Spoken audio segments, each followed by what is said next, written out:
My mom invited me to Christmas dinner after 5 years of no contact. I was so happy. I drove 4 hours in the snow, brought wine and homemade cookies, and stood on that porch like the daughter who had finally been called home. When I arrived, all the lights were off. My mother opened the door, looked at me standing there in the cold with my arms full, and laughed. "We just wanted to see if you'd still come running like you always do." My sister burst out laughing from upstairs. Her phone was already recording. 6 neighbors were watching from the yard. I didn't cry. I didn't run. I just said very calmly, very funny, "Because." And then I reached into my coat pocket. Everyone went silent. Because what my mother did not know, what none of them watching from that yard had any idea about, was that I had not driven 4 hours back to that house to be chosen. I had driven back with proof. And I had already sent 2 words to the one person who was about to make this night end very differently than my mother planned. This is the story of the Christmas I stopped waiting for my family to do the right thing and started making sure they had no other choice. My name is Ren Fenwick Hart. I grew up in a small town in Virginia, in a house where love was always conditional and silence was always a punishment. I want to be honest about that from the start, not to make anyone feel sorry for me, but because the rest of this story only makes sense if you understand where it began. My mother, Sylvia, ran our household like a performance. Everything was about how things looked, to the neighbors, to the church, to the extended family at the holidays.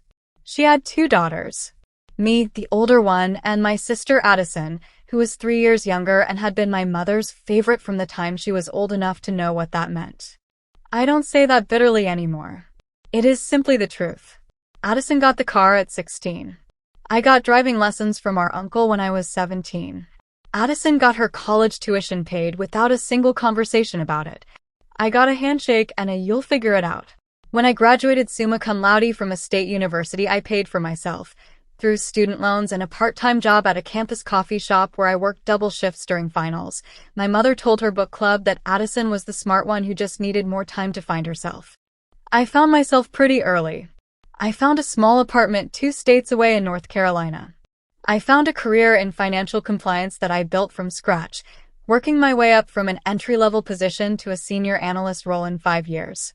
I found a therapist named Dr. Okafor who helped me understand, slowly and patiently, that what I had grown up in was not normal, that it had a name, and that the name did not make it my fault.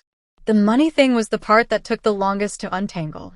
4 years, from the time I was 22 until I was almost 28, I sent money home every single month. Not because anyone asked directly. My mother was far too skilled for direct requests. There was always a story. The furnace was failing. The car insurance had gone up. A medical bill had arrived. She had a way of mentioning these things at the exact moment I was most exhausted, most vulnerable, most desperate to believe that if I helped enough, eventually something would shift, that there would be a Christmas where she looked at me the way she looked at Addison. My therapist helped me understand that there was no amount of money that would ever buy that. So one month, quietly, without a speech or an announcement, I stopped sending it. That was when the calls started. The cold ones. The clipped ones. The calls where my mother's voice went flat and measured and she asked me, with that particular patience that was not patience at all, but calculation, what exactly I thought I was doing. I tried to explain twice.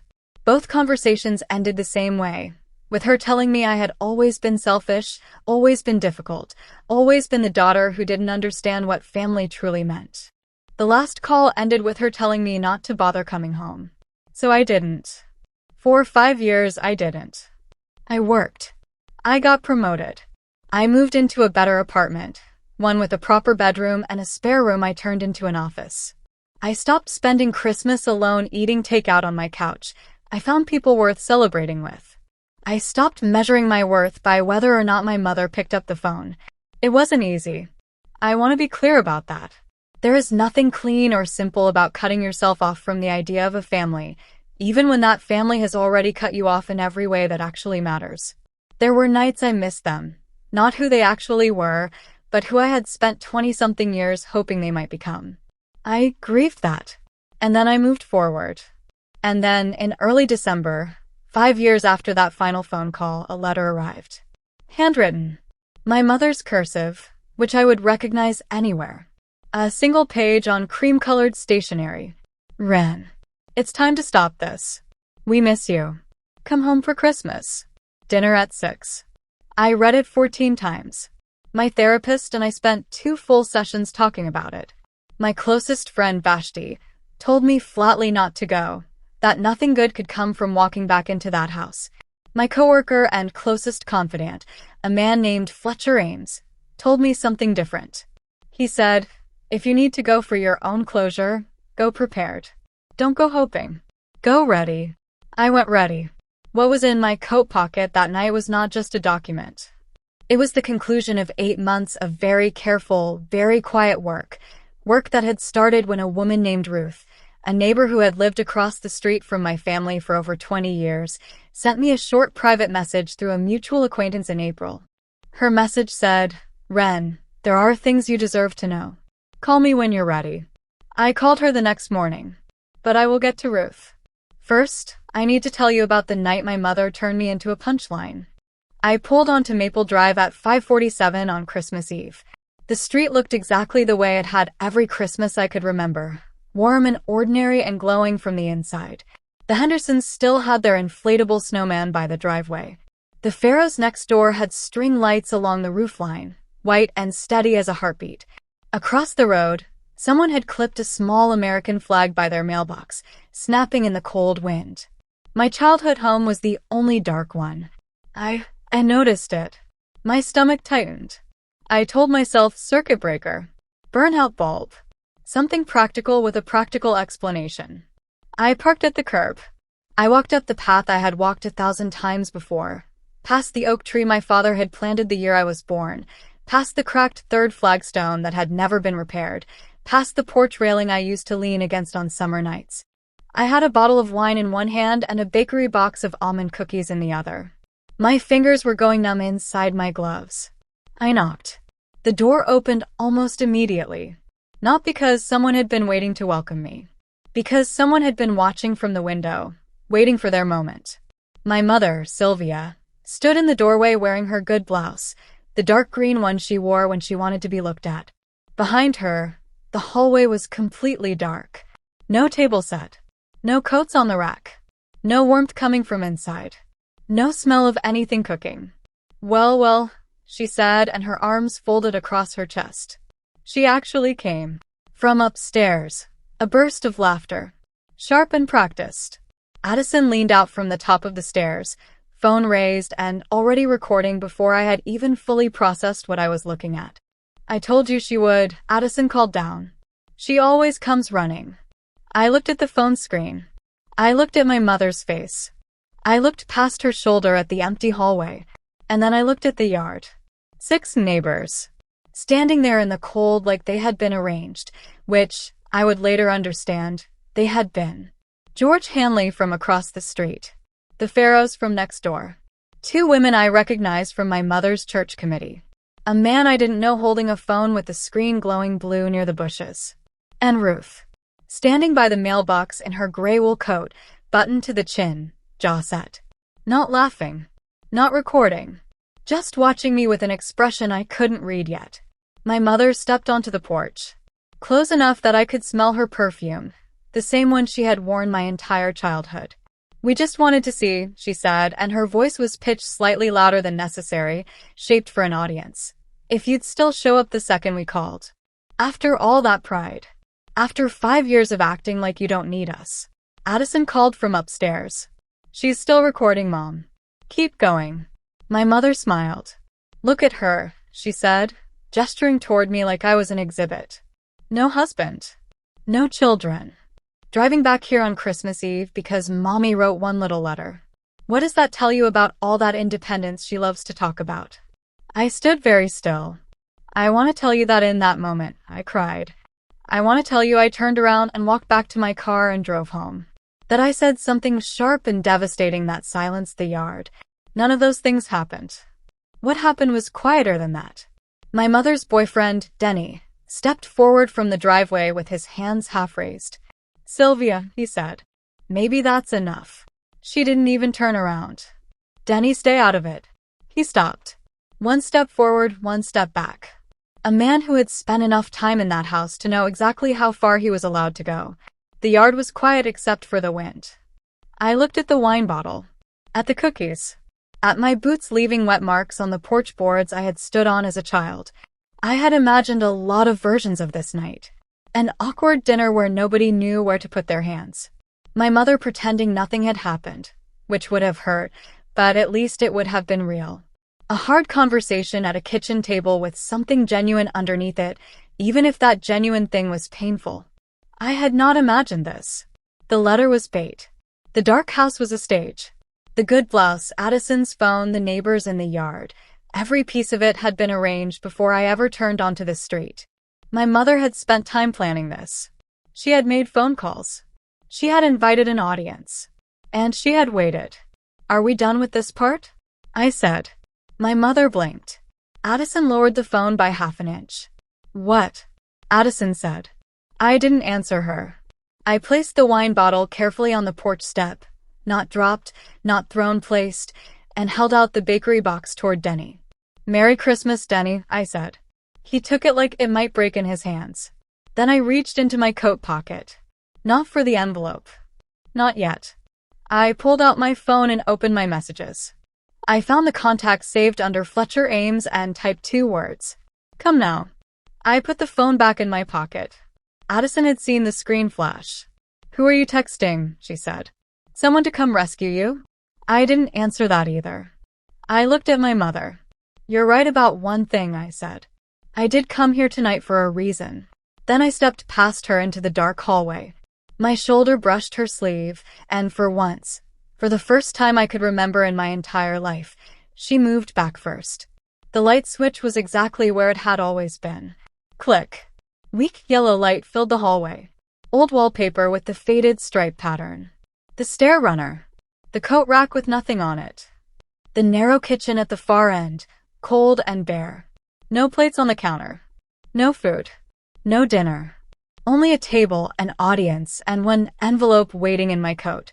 I sat down in the chair by the window. My mother followed, slower than before. Addison stood in the doorway with the phone raised, but something uncertain in her face now. The laughing had stopped. Denny stayed near the stairs with the cookie box. Ruth stepped quietly across the threshold and stood near the wall. The neighbors outside had moved closer to the door. Nobody had left. I rested one hand flat on the table. "You wanted to talk about family," I said. The doorbell rang. Every face in that room turned toward the door. I stood up. And this time, I was the one smiling. What they didn't know. I need to back up 8 months. In April, Ruth Kellerman, the woman who had lived across the street from my family for over 22 years, sent a message through a mutual acquaintance. She was not a woman given to drama or interference. She had watched me grow up. She had watched me leave. And for the years I was gone, she had watched something else, something she felt I deserved to know. I called her the morning after she reached out. What she told me took about 40 minutes. I said very little. I just listened. After I stopped sending money home 5 years ago, my mother had not struggled the way she had told people she was struggling. In fact, she had done quite well.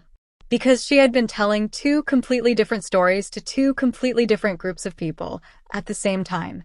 To our extended family, she had maintained that I was still sending monthly support and that she was managing with my help. This version of the story painted her as a woman keeping things together with modest but steady assistance from her older daughter.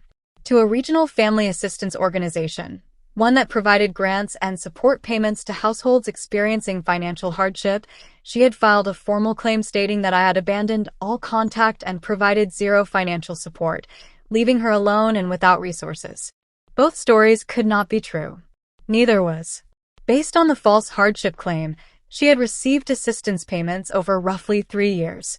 Based on the false story she told the family, our Aunt Loretta and 2 cousins had collectively sent her over $12,000, money they gave because they believed she was already stretched thin and just needed extra help getting by. Ruth had pieced this together slowly. A comment dropped at a neighborhood gathering. A document she had glimpsed once when helping my mother with something. A conversation she had overheard. She had kept notes, careful, dated, specific, for almost 2 years before she decided to contact me. When she forwarded her notes, I sat with them for 2 weeks. Then I did what I do professionally. I work in financial compliance. I know what documentation looks like. I know what the formal reporting channels are for misrepresentation to a charitable assistance organization. I know what a civil attorney does with a set of financial records and a clear timeline. I know the difference between what can be resolved privately through acknowledgement and voluntary repayment, and what cannot. Over the following months, carefully, quietly, without announcing it to anyone except Fletcher and my attorney, I built a case. I want to be precise about my intent, because it matters. I was not building a weapon. I was not planning a scene. What I wanted was simple. I wanted to sit across from my mother and give her one genuine opportunity to tell the truth, to acknowledge what had happened, to agree to repay the organizations that had been misled, and to stop pretending. If she took that opportunity, we would handle it privately and move forward. If she didn't, if she chose performance over honesty, even when faced with documentation, then the next conversation would be with people outside this family. Fletcher Ames had agreed to be nearby that night. Not as protection. As a witness. He had helped me verify and organize every document in that envelope, and he understood exactly what was in it. When I texted him from the porch, he was already parked 2 streets over, engine running, waiting for exactly that message. And Ruth, standing by the mailbox in her gray coat, not laughing, had driven to Maple Drive that night not as part of my mother's audience. She had come because she had decided she was done being a bystander. When Fletcher knocked and stepped into that hallway, my mother looked at him the way she looked at anything that disrupted her script, with a confusion she couldn't quite hide. "Ren," she said. "Who is this?"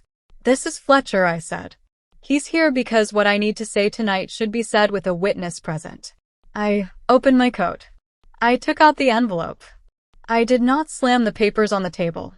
I placed them in front of her, carefully, the way you handle something that matters. Addison had gone completely still. Her phone was pointing at the floor. Denny had set down the cookie box on the counter and was standing with both hands in his pockets. Ruth was near the wall. Fletcher stood near the doorway. The neighbors who had crept inside were quiet in a way that was entirely different from the quiet of the yard. This was the stillness of people who realized they had come to watch one kind of show and had walked into something else entirely. "I know about the hardship filing," I said. The room changed. There is no other way to describe it. Something shifted in the air of that hallway. Something that had been loose and performative snapped into something tight and real. My mother's face moved through several expressions in about 4 seconds. Surprise. Calculation. Dismissal. And then it settled into something I recognized. The controlled voice, the measured tone, the version of herself she deployed when she needed to manage a situation. "I don't know what you think you found," she said, "but you are not going to come into this house and..." "You filed a hardship claim stating that I had abandoned all contact and provided no financial support," I said. "That documentation was false. At the same time, you were telling our family that I was still sending regular support, which is why Aunt Loretta and 2 of our cousins sent you money over 3 years, because they believed you were already getting help from me and still struggling." Silence. Not a performed pause. The real kind. The kind that happens when a truth lands and there is nowhere for it to go. "You were receiving support from 2 directions at once," I said, based on 2 stories that contradicted each other. "I have the records from both sides." My mother opened her mouth. "I also have Ruth," I said. Ruth stepped fully into the light.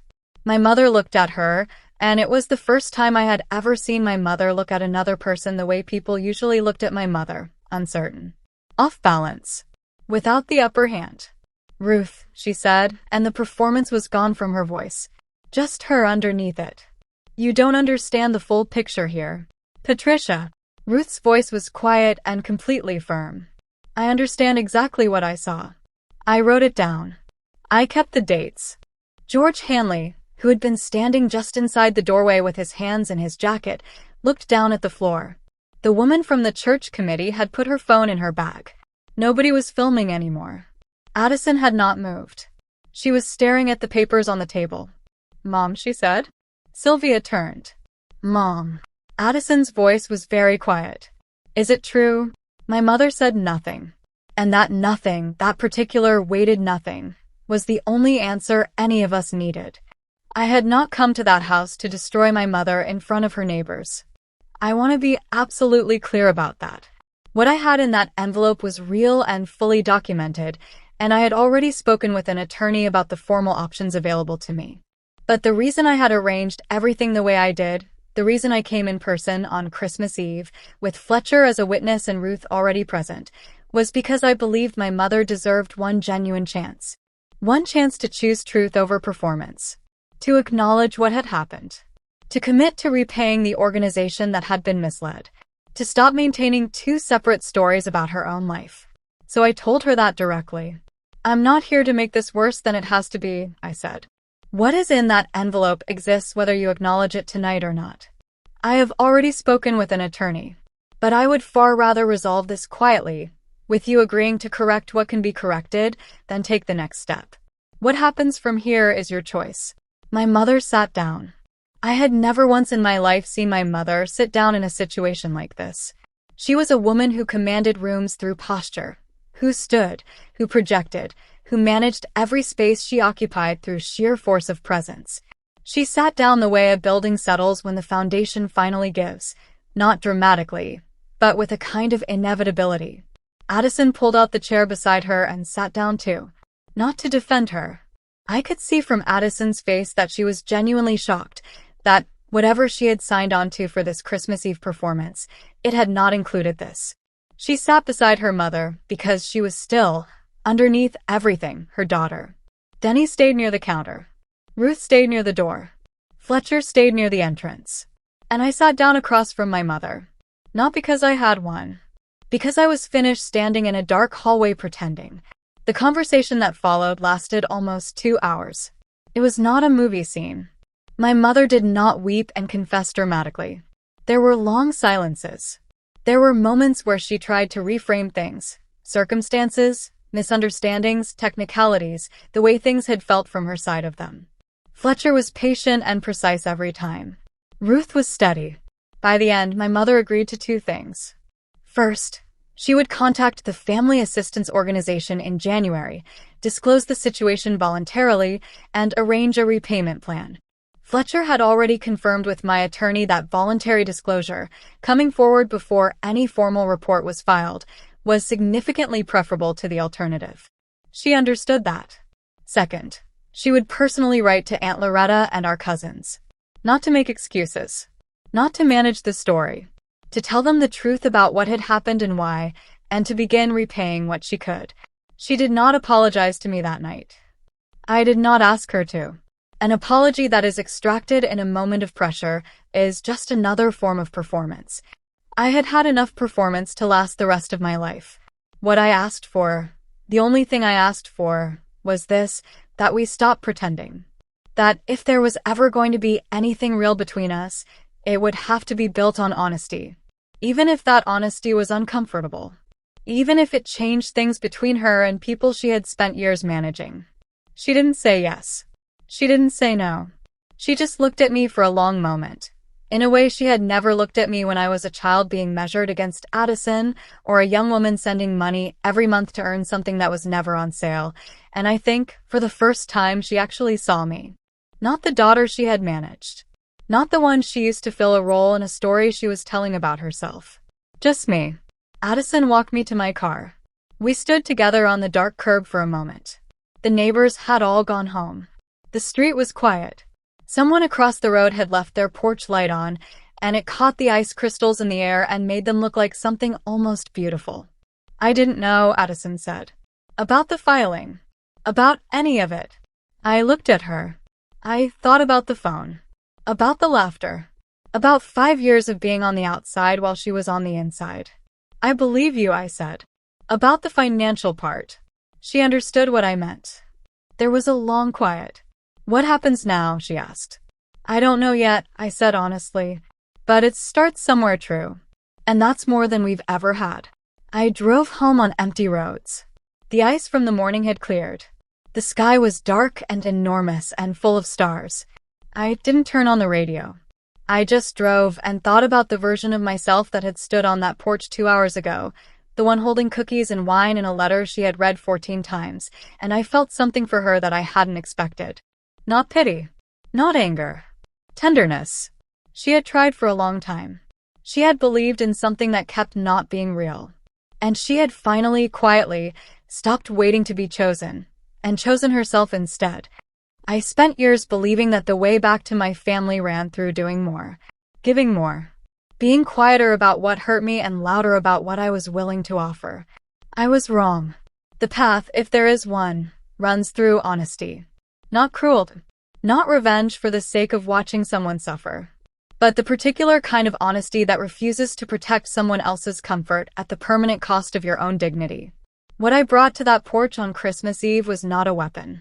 It was evidence that I had been paying attention, that I had done the work, that I was no longer a woman who would drive 4 hours through ice just to be handed a script she had never agreed to perform. Accountability is not the same thing as punishment. Asking for the truth is not the same thing as asking for an apology. Sometimes the most powerful thing you can do is simply refuse to pretend and let the truth be present in the room, even when everyone in the room would have preferred the comfortable version. I don't know what my family looks like from here. Maybe my mother follows through and something real gets built on the other side of this. Maybe she doesn't, and I make the next decision accordingly. Addison and I have exchanged a few careful texts since that night. Nothing big.